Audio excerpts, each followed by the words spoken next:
Hey friends, happy December 3rd. Today we're going to see that Jesus is the author of life and he's also the holy and righteous one. So this comes to us in Acts chapter 3.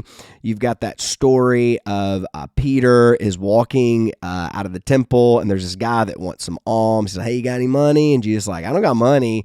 What I have is Jesus. And he says, in the name of Jesus, get up and walk. And the guy who's a crippled gets up and walk, fully restored. Everyone is like astonished and they're all like trying to say how great Peter is. And Peter's like, hold on, let's just know what happened. This is a Jesus moment.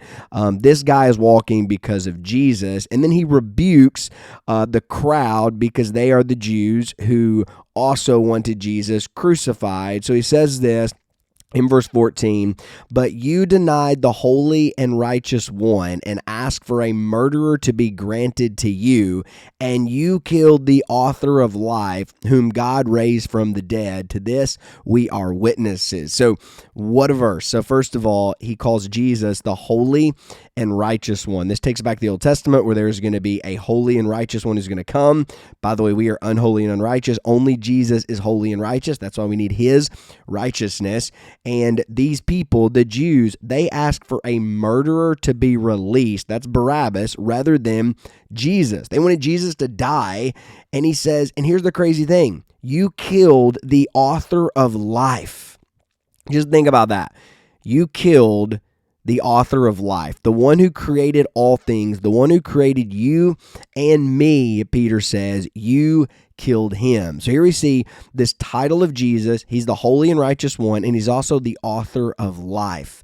He is the one who made you, who created you. He created all people and all things. He is the author. He's the one behind all of life, and they killed the author of life. But notice this reversal, whom God raised from the dead. So they killed the author of life, but God brought him back from the dead, and that author of life is the author of new life for us. We get a kingdom forever because of the death, burial, and resurrection of Jesus. But here we find this imagery.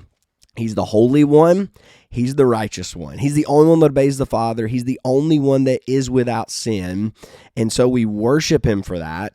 But he's also the author of life. He is the God who created us, and we killed him, but God raised him from the dead, and through his death and resurrection, he's not just the author of our first life, he is the author of our new life, our new birth, our life forevermore in the kingdom to come. So today, remember, you're not the author of your story. You think about an author who writes a book, like they are in charge. They get to write out the plot and pick the characters and discover the ending, and it's all about what they want. You are not the author of your life. Jesus is the author of your life. So give the pen to him. Let him continually to write your story. Let him continually to govern your thoughts and desires and where you go from here. Let Jesus be who he is, the author of life, but let him be the author of your life, because I promise he is going to write a better story than you ever will. So let's worship Jesus today. And let's make sure and give him control of our life, because he is the author of life, the holy and righteous one.